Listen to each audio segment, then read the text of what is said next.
Today I'm out dodging the raindrops to take a look at the Ford Expedition. Now in this video we're talking about the 2024 Expedition, even though this model right next to me is a 2023. The reason for that is that 2024 is exactly the same as this model. We have a new color available, there's a different USB port on the inside, and they've tweaked the pricing a bit. So we're talking 2024 pricing in this video, even though this one is a 2023. Now, we can't talk about the Expedition or any full-size SUV in the US without talking about the 800-pound gorilla in the room, and that is GM. GM sells more big body-on-frame SUVs than practically everybody else combined, thanks to the wide variety that they sell, from the Chevy Tahoe all the way up to the Cadillac Escalade and everything in between. I will also apologize in advance if I have to put my hood up because it has been raining nonstop for 7 days and currently it's 38 degrees outside.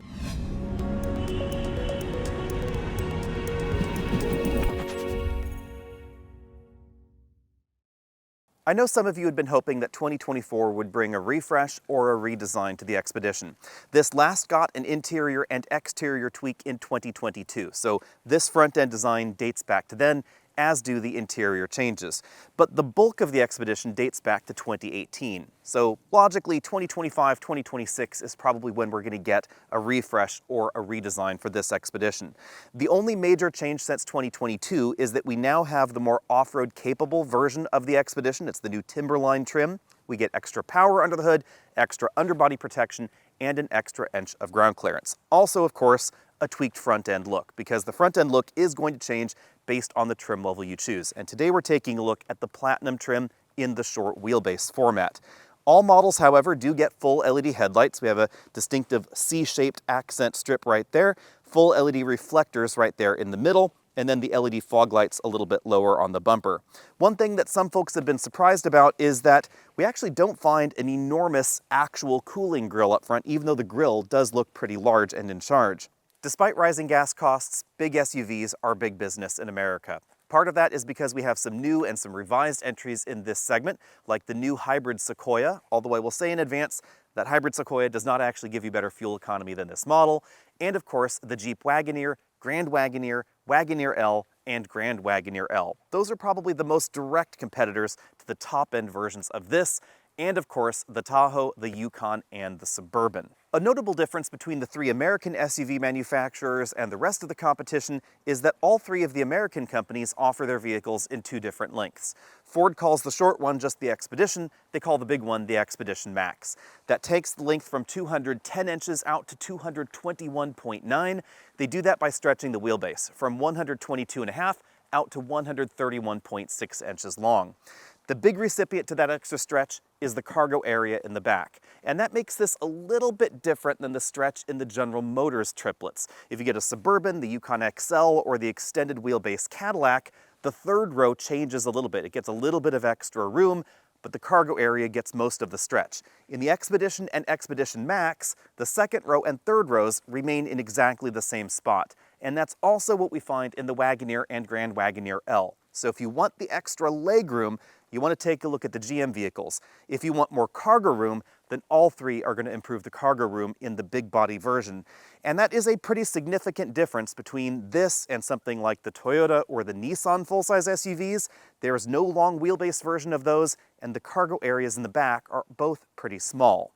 Out back, big and boxy is definitely the name of the game. We find full LED taillights on each side of the hatch, one exhaust tip tucked up under the bumper there, and we find a hatch and a separately opening glass. So there's a button right about here to open the glass, a feature that I really like. That's disappearing on so many SUVs, and then a button down there to open the whole hatch.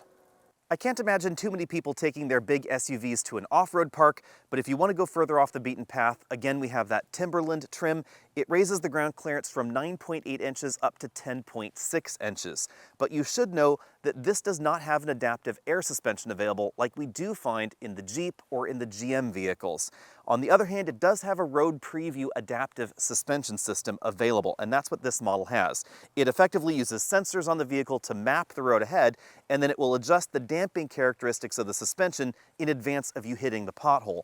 But it's not going to change the ground clearance up and down like you can do in the air suspension equipped competition. All Expeditions may get the same engine, but not all Expeditions get the same power level. XL and XLT use the least powerful tune, 380 horsepower, 470 pound-feet of torque. Limited, Platinum, and King Ranch get a bump up to 400 horsepower and 480 pound-feet of torque.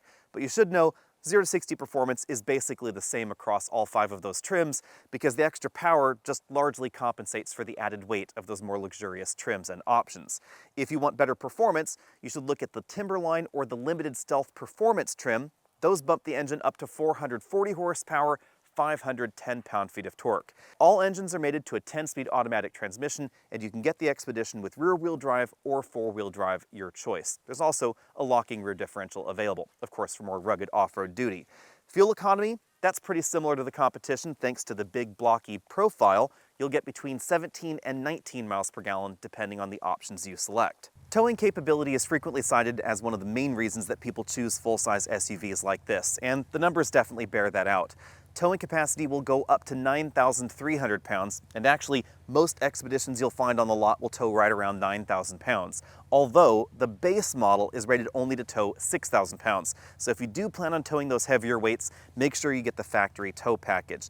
The other thing folks don't always consider is that a body-on-frame SUV like this is going to feel a little bit better on the road when you have 9,000 pounds on the back, and it's going to be quieter inside than a unibody SUV. So if you're really torn between something like, say, a Mercedes-Benz GLS or a BMW X7 or some of those bigger Land Rover and Range Rover models or a Grand Cherokee L, you should know that this is going to be quieter when you have those heavier weights on the back, or quieter even when you have only about 5,000 pounds on the back as well. Of course, the moment I step inside the Expedition, it stops raining outside. When it comes to front seat comfort, the important thing to remember about the Expedition is that the Lincoln Navigator also exists, and Ford logically doesn't want to step on Lincoln's toes too much. So over here on the driver's seat, we find just a 2-way adjustable lumbar support, even in this Platinum trim, not a 4-way lumbar. We don't find seat massage like you'd find in an F-150, for instance, but the front passenger seat does have the same range of motion as the driver's seat. Now that I mentioned the F-150, it's important to know that the Expedition is not exactly an F-150 SUV. The frame is different, the suspension is different, it does use the same engine and transmission and some of the interior components, but really not everything up front is directly shared with the F-150. And the development process is not necessarily coordinated. So some of the new changes that we find in the F-150 as far as the interior and feature functionality have not made it to the Expedition. But we do find features like Blue Cruise. Before we talk legroom figures, we should talk about the way the second row seat operates because this is kind of a handy touch. You can leave a child seat latch anchored into place and tilt and slide the seat forward for easier third row access. That's not something you can do in a Toyota Sequoia, but it's not unique to this. You will also find a similar feature in the Wagoneer and Grand Wagoneer. It's definitely a handy feature for families because, again, you can more easily get back there into the third row. Now, this particular model does not have a 3-person bench here in the middle. You can get this as a 5, a 7, or an 8-passenger SUV. Regardless of the version you get, legroom is very generous in the second row. This front seat's comfortably adjusted for me at 6 feet tall. You can see I have gobs of legroom left, and Ford gives us a pretty slim front seat back to really maximize that area between your knees and that front seat. The second row seat slides forward and backwards so you can apportion space a bit more equitably between the second and third row, and if you'd rather fold the seat flat, you can do that as well. But the only way to get into the third row is this tilt forward and slide mechanism right like that. As I said before, if legroom is what matters to you the most, then you should get the extended wheelbase version of the GM SUVs, because you will find about 1.5 inches to 2 inches extra legroom in those models, but as you can see, even with this second row seat all the way back, there's still plenty of room back here, and I could very easily give myself 4 inches between my knees and the seat back here, and in the middle row, and in the front row, so families of really tall people should have absolutely no problem in here. Headroom is also pretty generous back here, although if I put my head back there towards the head restraint, it is knocking against that hinge area for the rear hatch. If you get the extended wheelbase version, then that portion moves a great deal rearward, and you do find a bit more effective headroom in the third row. But if you want the most comfortable third row seat, that's actually going to be the Wagoneer and Grand Wagoneer. I was really surprised by how comfortable that third row is as far as the width, the seat cushioning, the headroom, just the general shape of the area back there is definitely better than the GM or the Ford three-row SUVs. One nice touch in here, though, is that we actually have latch anchors for the outboard third row seating position. So if you do want to put child seats back here in the third row, we find them over here and over there on that side. And because of the width of this third row, with some of the slimmer seats, you actually could sit between two child seats if you really needed to. That could be handy, especially in the 8-passenger version if you have a big family or you're doing a lot of carpools with kids in forward-facing and rear-facing seat combinations. And rather surprisingly, let's check this out, I was able to fit some of these larger rear-facing seats comfortably behind the second row. So let's go ahead and give that a whirl with this one. We'll just latch that into place right there. Reach up and grab the seat itself. This is a pretty roomy interior, as you can see. All right, infant seat latch anchored into place, and yep, we actually have about 2 inches of clearance there. Back in the second row, again, as you can see, we still have enough clearance right there. I also have plenty of legroom. With this front seat all the way back in its tracks, I still have about 3 or 4 inches of legroom left. So this is the kind of vehicle where you could very comfortably put a ton of adults, child seats, etc., in various different combinations, whatever might work for your family. If you're looking for a big cargo area, you probably want to look at the Expedition Max, because behind this power hatch, we actually find less cargo capacity than in a decent number of mid-size SUVs in America. Well, I should say mid-size maybe in air quotes, because the Grand Highlander is not exactly a small vehicle, neither is the Traverse and Acadia. They will all give you more cargo area back here, but so will a Volkswagen Atlas or a Telluride or a Palisade. Back here we find 19.3 cubic feet of storage space behind the third row. That goes up to 34.3 if you get the extended wheelbase version. Behind the second row seats we find a huge amount, 63.6 cubic feet in this model, 79.6 in the extended wheelbase version.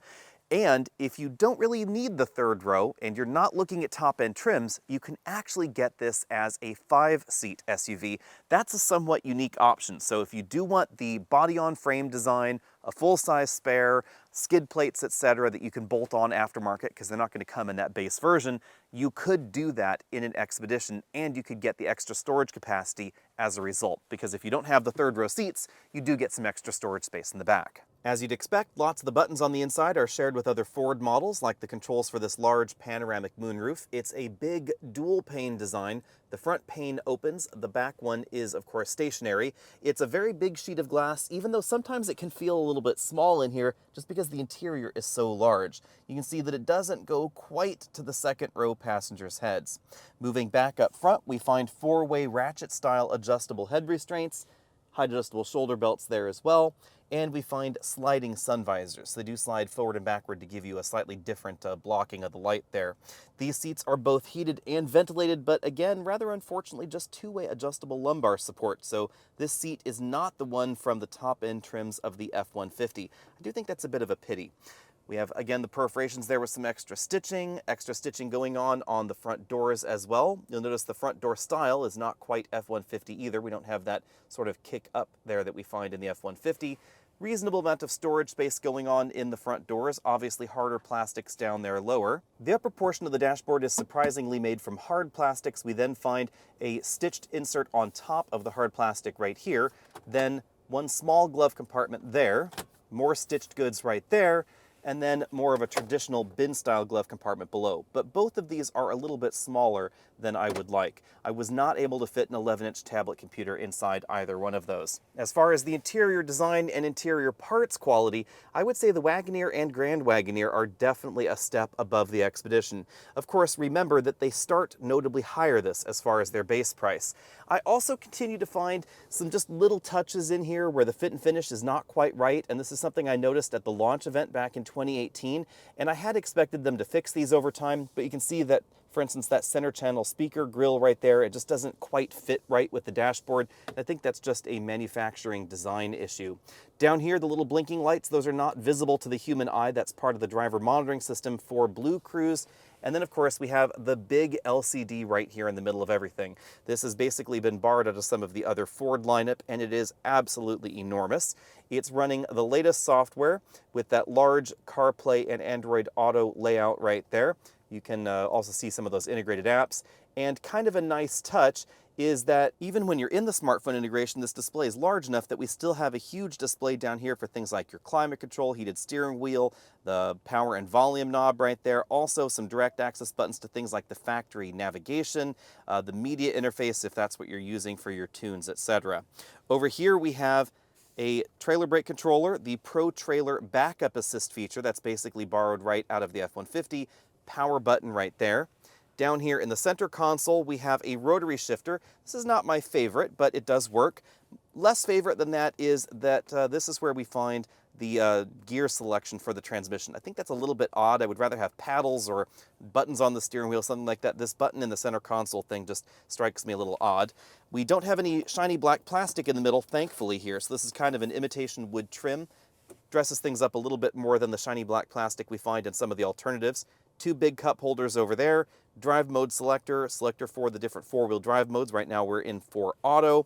And then between everything, we have a big center console, very similar to the average full-size pickup truck. You can see lots of storage room there, and you can put hanging files in there also. A common complaint with big SUVs continues to be that there's not quite as much storage space in here as you might think. There are some additional little storage bins on either side of this center console, but the bulk of this center console really just seems to be vacant space because this is not a mechanical shifter right here, and even though, yes, there is a 10-speed automatic transmission under there somewhere, it's not this high in the vehicle. On the driver's side, we don't find a heads-up display, but we do find a full-color LCD instrument cluster, also basically borrowed out of the F-150 with very similar features, and the steering wheel is quite similar as well. Big Ford logo right there in the middle, not too aggressive grips up top. Over here we find the controls for the adaptive cruise control and lane centering system. Over here on this side, we find controls for interacting with that multifunction LCD cluster. If you have shorter folks in your family, you're going to be happy to know that this is one of the few vehicles in North America with power adjustable pedals. That's something that a lot of manufacturers toyed with for a while, but a lot of them have since deleted that feature. Thanks to the twin-turbo V6 and the 10-speed automatic transmission, acceleration times are definitely swift. This model went 0 to 60 in 5.6 seconds. If you want to go a little bit faster, you could get the Timberline or the Performance Limited trim. That will knock almost half a second off the 0 to 60 time. This twin-turbo V6 engine does have a little bit of turbo lag at the beginning that you won't find in the big naturally aspirated V8s in the competition. But remember that those are optional. So if you get the Wagoneer, it's going to start out with a 5.7-liter V8 or the lower output twin-turbo inline 6, or you get a 5.3-liter V8 in the General Motors SUVs. You have to step up into the 6.2-liter V8 there, or the 6.4, or the high-output turbo engine in the Wagoneer lineup. So base performance is actually among the best in this, thanks to the fact that we have that twin-turbo engine standard. In fact, the 0 to 60 time I recorded in this model is nearly identical to the 0 to 60 time in a Grand Wagoneer with the 6.4-liter V8, even though that does produce theoretically a bit more power. Part of that is, of course, the 8-speed automatic transmission versus this 10-speed. This has some more aggressive gear ratios, helps you get off the line a little bit quicker. Now, on the downside, the Expedition doesn't stop terribly quickly. It took 138 feet for this to stop from 60 miles an hour back to 0. That is a pretty long stopping distance, and it's going to be even longer in wet weather like I'm driving in right now. Handling is not necessarily the Expedition's forte. When it comes to handling, I'm going to give this a B-. For the price tag of this Platinum trim, you will find sharper handling in some of the competition. I think that the Yukon does a pretty decent job cutting a rug, thanks to the suspension systems that are available in the Tahoe, the Yukon, the Suburban, etc. The adaptive airlift suspension with ferromagnetic dampers does a really good job of controlling body motions. But also, I think the Wagoneer comes across as a slightly better handling alternative. But to be honest, nobody's really buying a big SUV like this because they handle well. They're buying this because of the body-on-frame design, the towing capability, perhaps the off-road capability, and the size of the vehicle. And size is definitely an important factor when it comes to handling ability. If you can afford it, I would definitely get the model with the adaptive suspension system. That's the one I'm driving right now. Not only does it have adaptive dampers, it also has a road preview capability. So it's actually looking for the potholes in the road before the vehicle encounters them. And that's why I give the ride quality here an A-. I do think that the ride quality in the air suspension equipped Wagoneer and Grand Wagoneer is actually a little bit better. But the best in this segment is certainly the optional adaptive suspension system that we find in the GM SUVs. That one combines the airlift capability and basically adaptive spring rate capability from airbags with a ferromagnetic damper. It's a really novel solution. It can adjust the height of the vehicle, it can adjust the spring rate, and it can adjust the damping characteristics. That is quite simply the best suspension setup in this segment right now. But this is definitely a close second. It's very, very comfortable. Well, close third, I guess you could say, because the Wagoneer would be next with the air suspension. If you get the regular steel spring suspension, then honestly, all three of those options are going to be very, very similar. And I definitely prefer the way this rides in any version versus something like the Toyota Sequoia. That has a live axle in the rear. It's actually kind of unusual that Toyota went in that direction because that suspension definitely becomes upset over potholes like that pothole right there in a way that this vehicle does not. Back out on the paved road, I measured 70 decibels at 50 miles an hour, making this just a little bit louder than average in this relatively small segment, but by no means loud generally speaking. The isolation we get between the body where I'm sitting and the frame where the trailer would be connected is the reason that this does not sound like the inside of a drum, like often a unibody SUV can. So if you're towing with a Grand Cherokee or an X7 or a GLS, you will notice that the cabin is not going to be as quiet with a trailer connected as something like an Expedition, a Wagoneer, or an Escalade. Now we must tackle the tricky subject of fuel economy. I'm going to give the rating here a question mark because honestly my natural impulse is just to give everything in this segment an F because the fuel economy is pretty darn low. But for what this vehicle is, you aren't really going to find anything much better than this. We've been averaging 17 miles per gallon over a week of mixed driving, and if I look back on the trip fuel economy over the last 3,000 miles, this has been averaging 16.8 miles per gallon. So it's not just me and my daily commute. This naturally just gets below 17 miles per gallon. Honestly, you're not going to get much better in the only hybrid option in this segment. The Toyota Sequoia hybrid has a fairly disappointing hybrid, if I'm honest. Maybe you'll get 18 miles per gallon in a situation where this would get 17 miles per gallon. It's not going to be an enormous difference. What actually is going to be a slightly larger difference is the Wagoneer with the 5.7 liter V8. That actually doesn't do too bad as far as its cylinder deactivation and highway fuel economy. But the better option would actually be the General Motors triplets with the 5.3 liter V8. Well, I should actually say the twins because you don't get that engine in all of those options. But you can get it in the Tahoe and you can get it in the Yukon. That 5.3 liter engine with its aggressive cylinder deactivation on level steady state highway will actually deliver you better fuel economy than this Expedition. It's not still going to be an enormous difference, however. All of these big SUVs are going to be in pretty similar territory, and the worst in this segment is going to be something like a V8 Armada. Fuel economy in that model is pretty darn terrible. The Expedition starts a little bit less than the competition. For this model year, $57,520 is the entry point. But there's an important thing to know about that SXT trim. It only seats 5 because it does not have a third row. Although some people are going to be disappointed by that, I actually think this is a really intriguing trim, and I'm really trying to get Ford to send me an Expedition SXT. Because if you don't need the third row, but you do want a lot of cargo capacity and you want an SUV with high towing capability, that's the SXT, because you get basically the same engine that we find in the rest of the Expedition lineup. You can get the heavy-duty trailer tow package, which is fantastic, and you still have a pretty decently sized infotainment system and a pretty comfortable interior. The majority of the interior is very similar, but we do get a smaller 12-inch horizontal LCD, which actually may be some customers' preference. The Expedition is definitely on the long side for a two-row SUV, but if you plan on towing heavy loads, that's actually an advantage.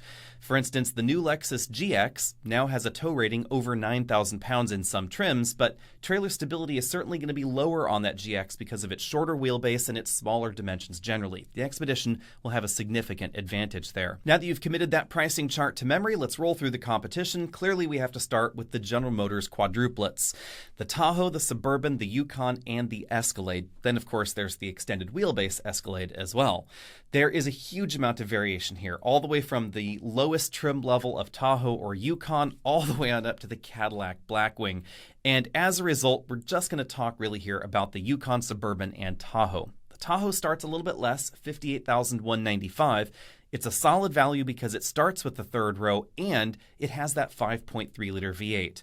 Although we do get really high towing capabilities in the Expedition, if you live in a mountainous area, I would strongly suggest taking a look at the GM SUVs. And that's mainly because the turbocharged engine in the Expedition does really great going uphill or on level travel, but going downhill, there's not a lot of engine braking, so it's much harder to keep those heavier weights in check, especially if you really are towing 9,000 pounds. Going down a long hill like the Continental Divide, etc., you're going to notice some serious brake overheating if you aren't really careful. Also, if you want extra third-row legroom, you can get it in the extended wheelbase versions of GM's SUVs, but remember, as I said before, in the Ford, they just extend the cargo area. The third row doesn't actually move back. On the other hand, some of these options get pretty pricey because you can get a Yukon XL Denali Ultimate up to $108,640, which is pretty pricey, and without the refreshed interior, I actually don't think it looks that much better than the Expedition. And of course, keep in mind that at that price point, you could just get a Navigator, and I think it would look better than the Denali as well. Moving along, we have the newer entry in this segment, Wagoneer and Wagoneer L, obviously from the Chrysler group of companies. These are pretty pricey because they don't necessarily compete with the low-end trims. One model does start at $64,945, but prices escalate very, very rapidly. It's important to remember that Grand Wagoneer does not mean bigger Wagoneer, it means fancier Wagoneer. The L means bigger. So we have a Wagoneer and a Wagoneer L, then we have a Grand Wagoneer and a Grand Wagoneer L. Confusing, yes, I know. But the Grand Wagoneer will go well over $100,000, and that's really more of a Cadillac and Lincoln competitor. I do appreciate the design of the Wagoneer. I think it looks solid and, maybe a little bit more discreet than some of the other alternatives on the outside. The interior definitely has a very big and premium feel to it. And somewhat surprisingly, it has one of the most comfortable third rows period in North America, and certainly the most comfortable in this segment. That's because the third row bench is not only higher off the ground, it also has more headroom than we find in pretty much all of the alternatives. Now, as far as towing goes, keep in mind Wagoneer and Grand Wagoneer have recently gone to an inline-six engine design, turbocharged of course, so downhill engine braking is going to be substantially similar to the Ford. I haven't been able to test them yet in that same towing situation. Hopefully that's coming up soon, but that's certainly something you should keep in mind. Now, that is not unique to these vehicles, because if you want something like a Sequoia, really the only other direct competitor in this sizable segment, it's going to start at $63,125, which is kind of expensive, and it also has a twin-turbo V6. In case you're wondering, yes, I am discounting Armada because Armada is a little on the small side compared to these other options. But back on the Sequoia. The interesting twist with this generation Sequoia is that it's hybrid only, but it's not the traditional Toyota hybrid that a lot of folks had expected, because this is, hybrid system design-wise, more similar to what Jeep uses in the Grand Cherokee 4xe. Traditional automatic transmission, clutch pack, single electric motor. Also, twin-turbo V6 engine. The result is that it doesn't have the fuel economy that you might normally associate with a Toyota hybrid. Yes, it does average 22 miles per gallon, which is among the best in this segment. Outside the diesel, of course, it is the best, but it's also only 2 miles per gallon better than the new Wagoneer's inline-six turbo. And it's worth noting that in our recent testing of the Sequoia, it didn't actually live up to those lofty fuel economy numbers. And the big reason for that is the city driving economy. Out on the open highway fuel economy is actually basically the same as the Wagoneer with that inline-six turbocharged engine. The bump up to 22 miles per gallon happens because theoretically in the city you can scoot along electric only, etc. But the electric only operation is pretty low speed. The system is just not as smooth as I would like. It comes across as a little bit rough around the edges. And more importantly, our week-long average in the Sequoia ended up being pretty darn similar to GM's 5.3-liter V8 and the new inline-six in the Wagoneer. If you want bladder-busting range, you want the Tahoe with the 3-liter diesel, because that will get you 28 miles per gallon in rear-wheel drive trim on average and nearly 600 miles on a tank.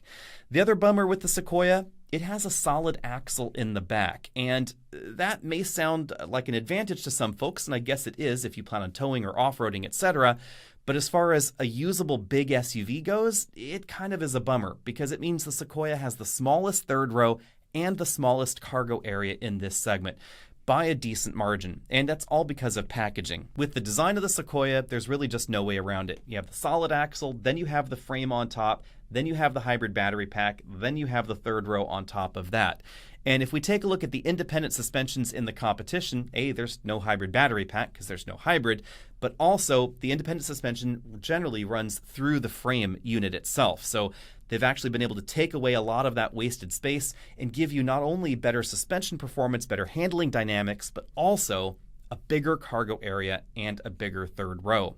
Bottom line, the Expedition continues to be a solid option. We're probably going to be seeing a refresh here very soon, and that's definitely going to be welcome because in certain areas, the Expedition does feel a little bit behind the times.